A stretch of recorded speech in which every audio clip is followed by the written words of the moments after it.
Alright folks, Loki episode 1. Anticipated show, let's talk about it.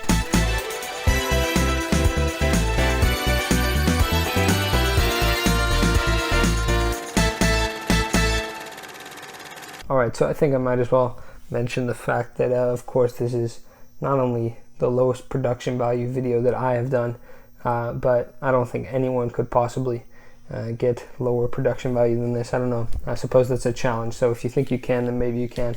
But no costume, no set, just me and you. So if you want to stick around, stick around. Okay, and we'll talk about it. It should be a good time. You know, folks, obviously this is one of the MCU's, all of the MCU shows have been heavily anticipated, but Loki especially, definitely because it has the intrigue that a show like WandaVision has, but it also has a bit, you're in the know a little bit, right? With WandaVision, it felt like you were just thrown in, but this show is inherently intriguing.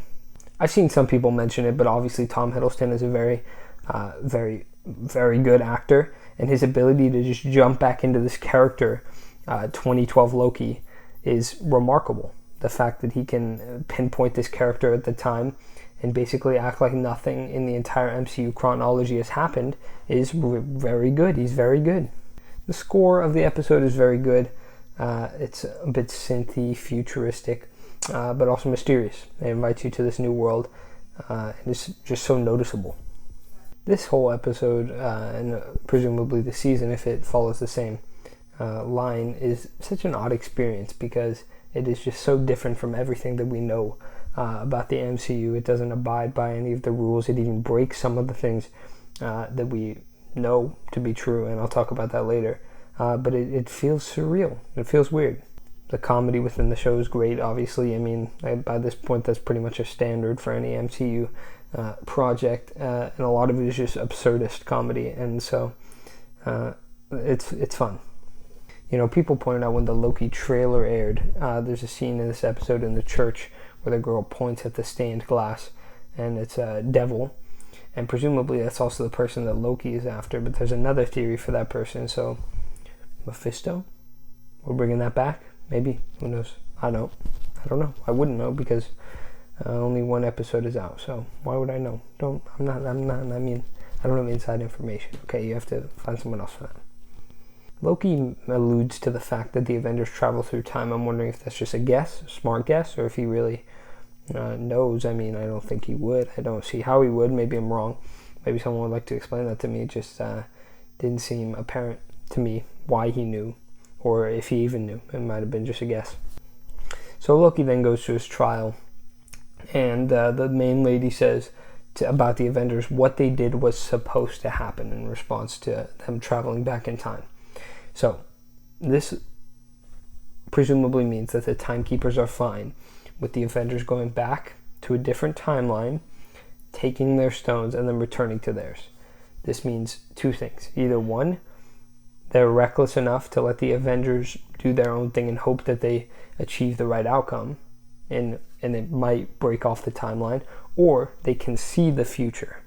And that would be a massive problem, because then they would know all variants, why variants are doing their variant things. There's just a lot. Whenever you bring up time travel, you better be prepared to explain it. I'm not saying the MCU isn't. I hope they do. I hope we get some proper explanations for these things, but they are obviously problems that should be called out.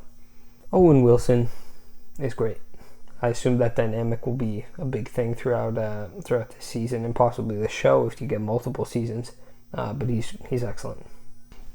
This episode and probably the show brings you a lot of insight into Loki's mind, and he will describe his motivations. He's not trying to be purely evil. That may be his motive. That may be his way of getting about it.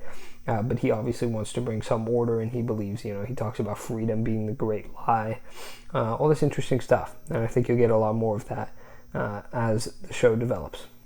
Another thing that happens in that little sequence is that they rewind to Loki killing Coulson, and I think this affirms by now that Agents of S.H.I.E.L.D. is not canon, because otherwise I have a feeling, logically, it's obviously not a confirmation of anything, but logically Mobius would take the time to explain how his efforts were futile because Coulson lived anyway.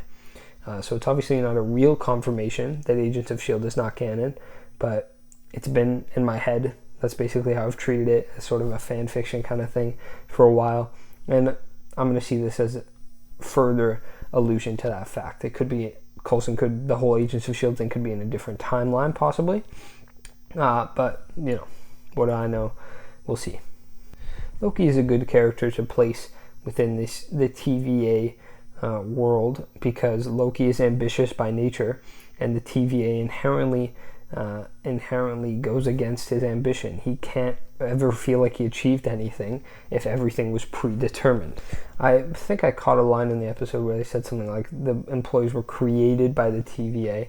If this is true, why wouldn't they just create more to fill the absence of any dead ones? And if it's not true, where the hell did they get them from? Again, more questions that need to be answered.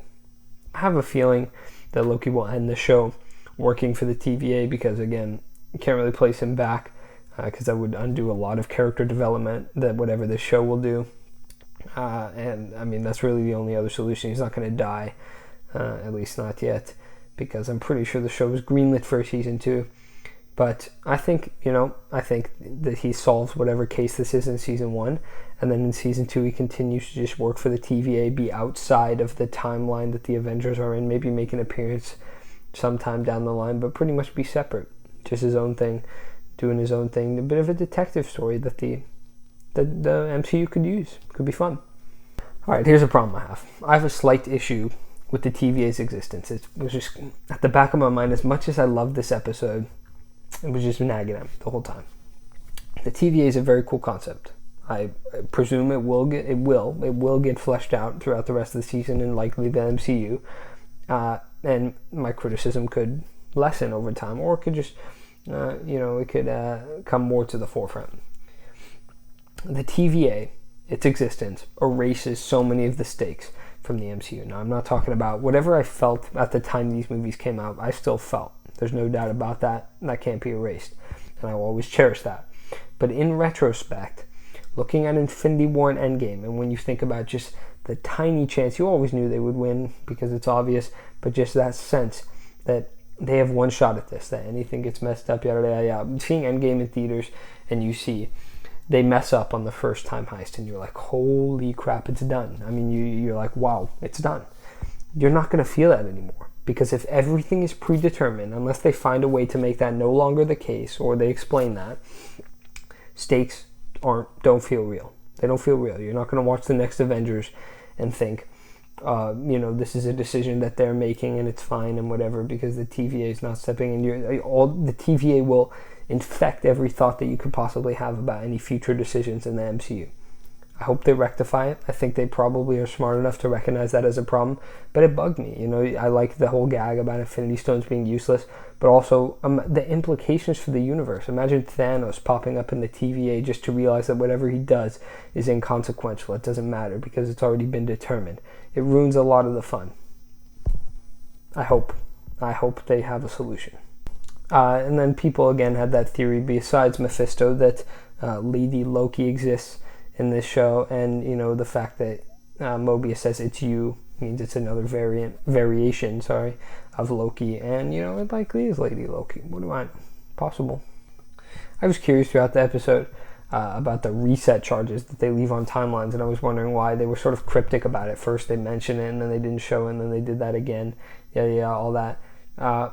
But it seems like the reason why is because it's the big plot point. Lady Loki, I'm just going to call her that because I assume it's right. But if not, then variation of Loki is collecting the, what are they called? The reset charges for some nefarious purposes, probably to reset the main timeline, the singular timeline, or whatever they called it. So there's the thing for the show. Loki's going to have to try and find her and stop her with Mobius. All the while the TVA is reluctant to have him around. Yeah, you get the gist, right? It should be fun. I'm in for the ride. It really seems awesome. So I've seen a lot of mixed opinions on this episode. Go ahead and leave me your opinion down below in the comments if you will. Some people say of all the premieres of the shows, this one was the worst. I could not disagree more. I thought this was easily the best premiere of any of the MCU shows so far. It's one of the best episodes within the MCU shows so far. If you were to combine all of them in a list, this would be very near the top. And I've seen people who have seen the first two episodes as screeners already say that episode 2 is better than 1. So folks, this is trending in the right direction. I'm very, very excited for the rest of the season. I have my gripes. By the end of the show, I could have lost some passion for it, just if they don't, mend these issues. But as of right now, I'm intrigued. I'm excited. I haven't stopped thinking about it since I watched it earlier today, folks. Loki is a blast. All right, folks, so that's my review of Loki episode 1. I will, of course, be, that's my nature. I review things as long as the world exists, as long as time stays intact, I will continue to do my thing. Folks, I've been Needy Pizza Reviews. You've been amazing. I'll see you back here next week, hopefully for Loki episode 2. Till then.